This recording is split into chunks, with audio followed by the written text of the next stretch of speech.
তখন নবী আলাইহিস সালাম বোঝানোর জন্য বললেন, ওদের যে পরিমাণ বকরি, সেই বকরির পোষণ অনুযায়ী লোকদেরকে আল্লাহ এই রাত্রিতে মাফ করে দিবে। তবে যারা মুশরিক ওদেরকে মাফ করবেন না, যারা বিদ্বেষ পোষণকারী ওদেরকে মাফ করবেন না, মা বাবার যারা অবাধ্য ওদেরকে মাফ করবেন না, এবং যারা একে অন্যকে জাদু করে এবং গণকের কাছে যায় ওদেরকে আল্লাহ মাফ করবেন না। আত্মীয় স্বজনদের সাথে সম্পর্ক বিচ্ছিন্নকারী এই রাত্রিতে ক্ষমা পাবে না। তো সব অর্থ হচ্ছে রাত্রি, আর বরাত মানে বরকতময়, শবে বরাত এটা হচ্ছে ফার্সি শব্দ, আর বাংলাতেও এটা বহুল প্রচলিত হয়ে গেছে। আরবিতে বলে লাইলাতুন নিসফি মিন শাবান। আগের যে হাদিস, ওই হাদিস থেকে দোয়া করব। বিশেষভাবে হাদিস শরীফের মধ্যে এসেছে নবী আলাইহিস সালাম বলেন, যে ব্যক্তি তার মৃত পিতা মাতার জন্য প্রতি শুক্রবারে তাদের জন্য দোয়া করে, তাদের কবর জিয়ারত করে, আল্লাহ তাআলা তার মা বাবাকেও মাফ করে দেন, সাথে তাকেও মাফ করে দেন। আর বিশেষভাবে আজকের এই রাত্রিতে। এবং আরেকটি আমলের কথা আমরা পেলাম, আল্লাহ তাআলা অসংখ্য অগণিত ব্যক্তিদেরকে মাফ করে দেন, কিন্তু কয়েক শ্রেণীর লোকজন ব্যতীত। অন্য একটি হাদিসে নবী করিম সাল্লাল্লাহু আলাইহি ওয়াসাল্লাম, ওইটাও আয়েশা রাদিয়াল্লাহু আনহা থেকে বর্ণিত, নবী করিম সাল্লাল্লাহু আলাইহি ওয়াসাল্লাম নামাজে গেলেন, খুব লম্বা সিজদা করলেন। আল্লাহ রাসূল সিজদাতে গেছেন আর কোনো নড়াচড়া নেই। আয়েশা রাদিয়াল্লাহু আনহা মনে মনে ভাবলেন, আল্লাহ রাসূল মারা গেলেন নাকি। বোঝার জন্য পায়ের আঙ্গুলিতে ধরে একটু টান দিলেন। তখন আল্লাহ রাসূল নড়ে উঠলেন।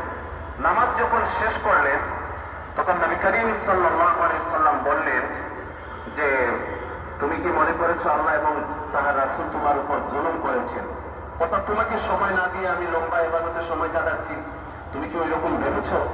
অর্থাৎ আয়েশা রাদিয়াল্লাহু আনহা বলেন, না ইয়া রাসূলুল্লাহ, আমি মনে করেছি যে আপনার কোনো নড়াচড়া নেই, আপনি হয়তো মারা গেছেন। তখন নবী আলাইহিস সালাম বললেন, না, তুমি কি জানো এই রাতটা কি? এই রাতটা কোন রাত? এটা হচ্ছে লাইলাতুন নিসফি মিন শাবান।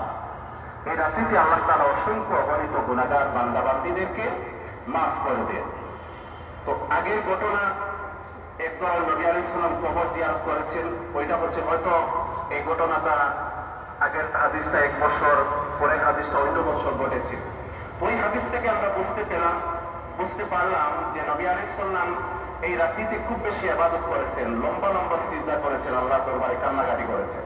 তো আমরাও বেশি বেশি ইবাদত করলেই করব। আর আরেকটি আমল হচ্ছে, ইযা কানাত লাইলাতুন নিসফি মিন শাবান কুমু লাইলাহা ওয়া সুমু ইয়াওমাহা। যখন লাইলাতুল নিসফি মিন শাবান, শাবানের মধ্যমতম রাত্রি আসে, ওই রাত্রে তোমরা ইবাদত করো এবং দিনে রোজা রাখো, নফল রোজা। রাখলে সব পাবেন, না রাখলে কোনো অসুবিধা নেই।